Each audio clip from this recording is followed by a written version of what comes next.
I stink to high heaven, my dear friends. Double bacon cheeseburger for me tea. I thought I'd fry up some chips as a bit of a side. And I now smell like a fish shop that's been closed for about 5 years. Very unpleasant smell. It's going right up my nostrils. I'm going to have to shower like crazy in the morning. So anyway,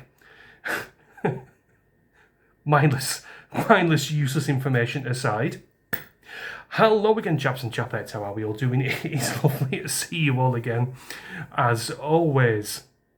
Tonight, my friends, tonight, we are going to be talking about a subject that I have mentioned on numerous occasions on this channel.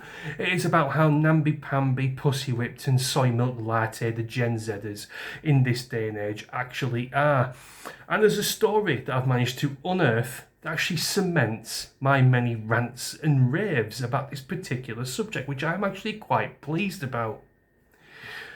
Now, the story I'm referring to is about youngsters entering the workplace and who are already in the workplace say they have anxieties about things that they have to do within their jobs.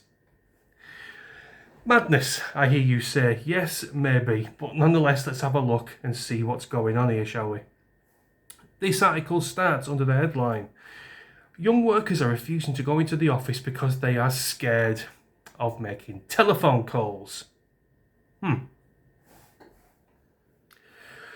Millions of young workers want to work from home because they are scared of making phone calls in front of colleagues. No, you want to work from home because you want to sit in front of Richard and Judy, if that's even still a thing, and drink rosé at lunchtime. That's why you want to work from home with your feet up, watching daytime television, tapping away on your laptop. We know that. They know that. The public government knows that. But what gets done about it? Not much. We had Jacob Rees-Mogg at one point when the Conservatives were last in power, putting post-it notes on people's PC screens telling them to get back into the office. That obviously hasn't worked out very well, has it? New findings have revealed that more than 1 in 5 Gen Z who are due to enter the workplace for the first time admit they are terrified of it. Terrified of going to work. Quelle surprise. And 68% said that they wished they had. 68% said they wished they never had to go into the office, with others, according to a life skills study from Trinity College London. Topping the list of workplace anxieties. Workplace anxieties were working with people, followed by having to do small talk and phone anxiety. Having to present in meetings and accepting criticism were also concerned, according to more than 1,500 Gen Z surveyed. Now, I can quite sympathise with the whole meeting thing. Having to give a presentation or indeed a speech in front of a crowd, I can imagine that would be quite nerve-wracking. I'd be quite nervous doing the same. I'm fucking terrible, I'm pretty sure, at doing public speaking. Some famous actors get it. It's called stage fright. It's where they get filled with dread performing in front of an audience at a pantomime or a play or something like that. So yeah, I can quite understand that. Everything else is utterly ludicrous. Here we are. Getting out of bed early in the morning and being on time also filled them with fear. How does getting out of bed, getting your stinky ass out of bed at a reasonable hour to go to work, fill you with fear? That's not a fear. That's not an anxiety. That, my dear friends, is a lazy bastard. That's what that is called. And being on time. Simple. Set your alarm an hour earlier. Give yourself a couple of 10-minute snoozes on your phone and then raise your rattling bones. It's really quite simple. Most people have figured it out when they start secondary school, when the parents no longer wipe your ass for you and get you out of bed. You set your own alarm, otherwise you miss school and you get into the shit. That's what I was instilled with. You see, at my school, because I used to go to school in Polton-le-Fal, which is outskirts of Fleetwood, it's about 40 odd miles where I used to work. I used to get picked up in a taxi. Privately owned taxi with a taxi driver and an escort. We used to pick up another boy and get carpool together I used to have to get my own ass out of bed. I used to set my own alarms. Now, bearing in mind, I used to go out drinking in my secondary school years. Sometimes I used to wake up with a fucking hangover, but I did it, and I still do it. Because you have to. Otherwise, you are not worth the steam of anyone's piss, particularly an employer. Around 32% said they would like to see mental health days as standard. My good God. While 28% would ditch the 9 to 5 and replace it with flexible hours. Being clear on salary, not getting emails after 6 p.m, having less meetings and on-site therapy at work were also key to helping them more comfortable in the office. My dear good God, this is like reading a script from a nursery worker. If a child gets overtired and they have some kind of tantrum and start throwing toys, you lay it down, you stroke its head on a beanbag, set it off to sleep for an hour or so. Hey presto, Bob's your fucking uncle and Annie's your fan. These people are old enough for the workplace, not a nursery. This is utterly pathetic, my dear friends. It really is. These are the next generation of people who are going to be replacing us when we shuffle off this mortal coil. God help us. My God, God help us. The research also reveals Gen Z who studied music, drama or dance alongside other subjects at school has significantly lower workplace anxiety and higher confidence. Around 92% of teachers said schools should do more to teach these capabilities, yet they report facing significant systematic barriers, including funding limitations, 46%, curriculum constraints, 44%, and staffing shortages, 36%. Is it any reason you got staffing shortages when you got lazy arseholes who have an immense fear of getting out of bed in the fucking morning? My dear God Christ on a fucking back.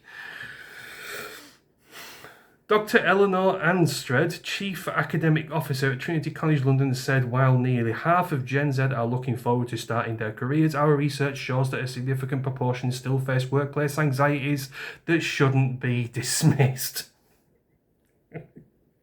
Our findings show that many of Gen Z's workplace anxieties and the skills employees are increasingly seeking, from presenting ideas to accepting feedback, are exactly the skills that creative and performance education develops naturally. My fucking dear life. So, in a nutshell, my friends, we have a generation of workers coming up the ranks who don't want to get out of bed. They face anxiety about talking to people at work, and they have a real fear of being late to the workplace. All these things are so simple to fucking remedy. Number one, if you hate answering the phone so much and talking to other people, don't get yourself into a job in the office that entails talking to fucking people. Some of these people are probably telemarketers, you know, them people who ring you up with some bullshit script and say you've won so-and-so, so-and-so. I can't do that work, my friend, because I can't talk to people. I get anxiety about working the phone. What the fuck are you doing in the pissing job then, for crying out loud? Why don't you find a job that entails you working on your own, maybe a cleaner or something like that, where you work your own hours, do your own cleaning, do your own thing, and you are on your fucking own. Why on God's green earth, if you have such anxieties, do you belong in a pissing office is beyond my comprehension. If you can't get out of bed, if you are such a lazy bastard, get yourself a nighttime job. You can sleep all day, scratch your bollocks, scratch your ass, do whatever the hell you want in your bed at your fucking leisure. As long as you're up by 6 p.m. to get yourself to work, you are absolutely golden. But no, of course, as I have stipulated on numerous occasions on this channel, we have offices with chill out rooms and milkshake makers and soda dispensers and bean bags and kale machines and soy milk latte machines. All these things, all these iron-offs that are coming through the workforce now deem that they actually need. You know, the people that I'm talking about, shaved heads at the side with like some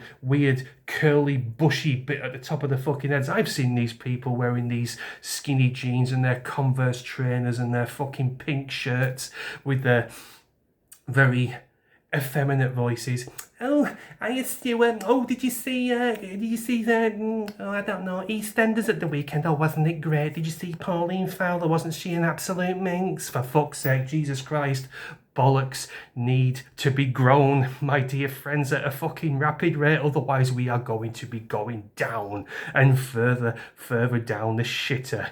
As a society, we are going to be a walkover. If anybody actually wanted to invade our country within the next 50 or 100 years, they would steamroll us in an absolute second. I'm here to tell you one fucking thing, my dear friends, and one thing only. If I was to ball up at work and say to my employer, oh, sorry, boss, I can't come in today because I can't face talking to people, I would get a boot so hard up my ass, my feet would not touch the ground. Literally, I would get a boot inserted into my anus at a great speed. And rightly so, if you ask me. One more pointless rant before I leave, my friends. I'm currently watching the snooker. I am watching John Higgins take on Shaun Murphy in the UK Championship. Now, ordinarily, I used to pay about £6, I believe it was, a package from Discovery Plus, which used to give you all the snooker outside of the UK majors, UK Championship, the Masters, and the World Championship. Outside of them, that are usually televised by the BBC, you've got everything, every single tournament throughout the calendar year of a snooker season. And I was more than happy to pay that until TNT Sports got rid of that said package, got rid of Eurosport, which used to televise most of the snooker championships throughout the year. And they accumulated it all into this £37 package, I do believe, just to watch snooker and a couple of Champions League games. No fucking thank you. Luckily, I did manage to find a website called WST, World Snooker Tour, I believe it's called, and they offer a package for £7. And you get every single tournament, even the ones shown on BBC, so I don't have to fucking use their disgusting service. So jobs are good and the bargains are out there. If you are a football fan, such as me, you are looking at paying close to £200 in subscription charges just to follow each and every match that your team plays in. If they are in the top leagues of the Premier League and you're playing the Champions League, the FA Cup, the English Cup, and the Europa League, you have to subscribe to TNT Sports, Sky Sports, and Amazon Prime simply to watch each and every match that you want to. Nearly £200. Get to bollocks. I will find alternative ways to watch my team. Thank you. I'm not shelling out all that fucking money simply to watch football. Even as a huge fan of the sport, not a chance. Anyway, pointless rant over. Carpe diem as always, my dear friends. Please do let me know what you think about these namby-pamby so-and-sos coming up through the ranks and into the workplace. These Gen Zers who are, I do believe, bred by millennials, such as me. I'm a millennial. If they are, I don't know what's gone wrong.